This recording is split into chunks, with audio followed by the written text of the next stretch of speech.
नमस्कार, जोहार। आप देख रहे हैं झारखंड स्वतंत्र खबर। हमारे साथ समाज सेवी अवधेश बैठा जी हैं और जिस तरह से सदन में अम्बेडकर जी को लेकर के गर्मा गर्मी धक्का मुक्की तक बात पहुंच गया है, उसी पर हम बात करेंगे अवधेश जी से कि क्या उस पर उनका प्रतिक्रिया है, क्या विचार है, क्या कहेंगे अवधेश जी। जिस तरह से सदन में धक्का मुक्की हो गया और राहुल गांधी पर एफआईआर भी हो गया है, इस पर क्या आपका प्रतिक्रिया है। सबसे पहले जोहार। देखिए, ऐसी तो नहीं होनी चाहिए। एक संविधान निर्माता है, द सिंबल ऑफ नॉलेज, और पूरे विश्व में उन्हें पूजा जाता है। और ऐसे व्यक्ति पर इस तरह का टिप्पणी करना बहुत ही घटिया मानसिकता का विचार मुझे लगता है। किसका किसका घटिया मानसिकता का विचार आपको लगता है। अभी जो वर्तमान में गृह मंत्री हैं अमित शाह जी, निश्चित रूप से हमें लगता है कि बाबा साहब के घोर विरोधी है और संविधान विरोधी हैं।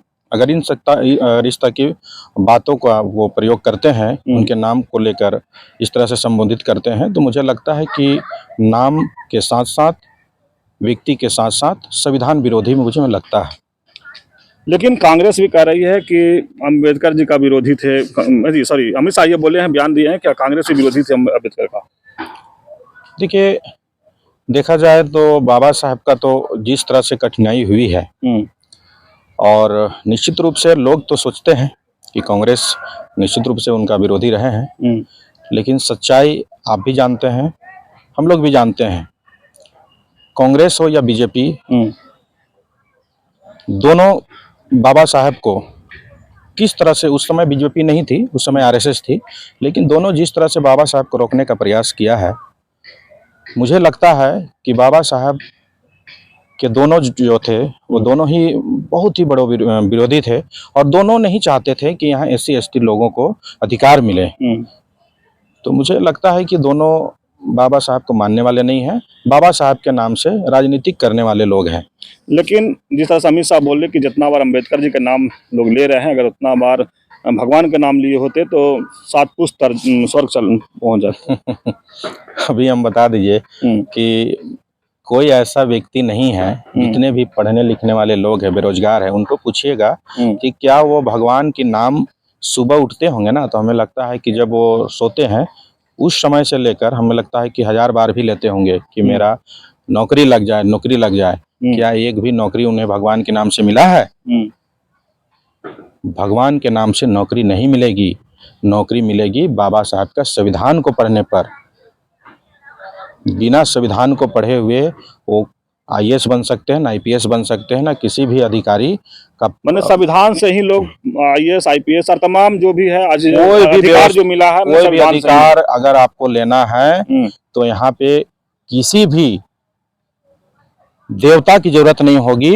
अगर इस देश में किसी भी लोगों को अधिकार लेना है तो बाबा साहब का लिखा संविधान से ही वो मिल सकता है। उनके संविधान के बिना यहाँ पे कोई भी अधिकार नहीं मिल सकता है। हाँ, देवता से अधिकार मिल सकता है, भगवान से अधिकार मिल सकता है, लेकिन उनको जो 15% वाले लोग हैं जो संविधान विरोधी हैं, इसीलिए वो लोग कहते हैं कि भगवान का नाम अगर लिए होते तो कल्याण हो गया होता, स्वर्ग चले जाते। तो क्यों, कौन सा स्वर्ग जाते?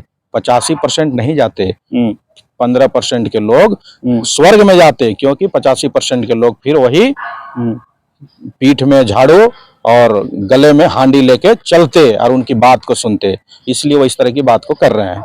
लेकिन जिस तरह से आप कह रहे हैं कि पीठ में झाड़ू वाली लेकर के, लेकिन ये दिखते क्यों आ रही, या फिर ऐसा देखा जाए कि संविधान संसद में जिस तरह से हो रहा है अम्बेडकर जी के नाम लेकर, तो राजनीतिक में इसका क्या प्रभाव पड़ेगा? देखिए, राजनीतिक में प्रभाव निश्चित रूप से पड़ेगा, क्योंकि बाबा साहब को जानने वाले लोग पूरे देश में हैं और देश के साथ पूरे विश्व में बाबा साहब को जानते हैं।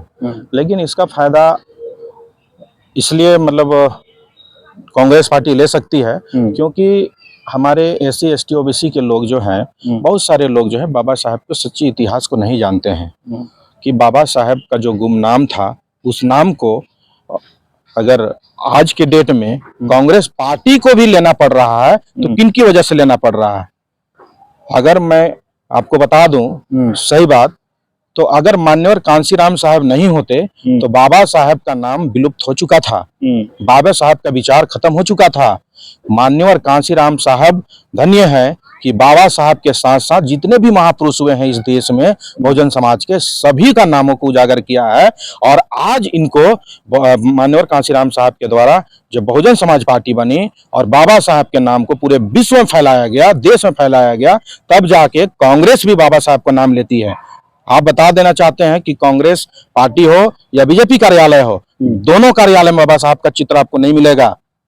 अभी कुछ दिनों से दोनों कार्यालय में, चाहे कांग्रेस की कार्यालय हो चाहे वो बीजेपी की कार्यालय हो, बाबा साहब का तस्वीर को लेकर लगा रहे हैं कि हम भी बाबा साहब का अनुयायी हैं, भक्त हैं। राहुल गांधी उनके विचार बाबा साहब से नहीं मिलता संविधान का पुस्तक लेकर के सदन तक पहुंच जा रहे हैं। अब एक बता, नहीं बोलना चाहिए लेकिन मुझे बोलना पड़ रहा है। राहुल गांधी जो किताब संविधान की लेकर संसद भवन में जाते हैं, वो किताब आप देखे हैं किस कलर का है? देखे हैं? गौर किए हैं? गौर किए हैं। मैंने वो छोटा सा किताब हाथ में रहता है। कौन सा कलर का होता है? ऑरेंज मैंने रहता है उस टाइप का, मैंने उसको कहा ब्राउन कहा जा सकता है या जो भी हो। हाँ। बाबा साहब का जो ओरिजिनल संविधान है उसमें संसद भवन का चित्र है और बाबा साहब का उसमें चित्र है, डॉक्टर राजेंद्र प्रसाद जी का भी चित्र है और कई जो संविधान का जो सदस्य रहे हैं उनका भी चित्र है। क्या उस संविधान की किताब में जो राहुल गांधी जी या जो भी लेके चढ़ते हैं उन किताब में उनका चित्र है? वो तो छोटा है, तो छोटा छोटा रहता होगा तो पता नहीं चल छोटा रहता है।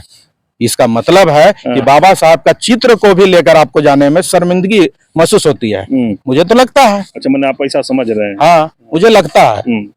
नहीं तो बाबा साहब का जो संविधान ओरिजिनल है उसमें बाबा साहब का चित्र है, संविधान संसद भवन का चित्र है। हम देख रहे हैं कि मतलब कौन सा संविधान लेके वो लोग चल रहे हैं। अरे कम से कम वो संविधान को लेके चलिए जिसमें लगे कि हाँ बाबा साहब इसमें है। चलिए, ये अवधेश बैठा जी जो समाजसेवी हैं, लगातार समाजसेवी कामों में लगे रहते हैं, लेकिन आज इस तरह से संसद में अंबेडकर जी के लेकर के धक्का मुक्की तक बात पहुंचा, उसी पर अपनी बात को रख रहे थे। और ये भी कहे कि जिस तरह से राहुल गांधी जो संविधान लेकर चलते हैं उसमें कहाँ बाबा साहब का फोटो रहता है, डॉक्टर राजेंद्र बाबू का फोटो उसमें नहीं दिखता है, तो उस पर भी इनका कहीं ना कहीं सवाल है।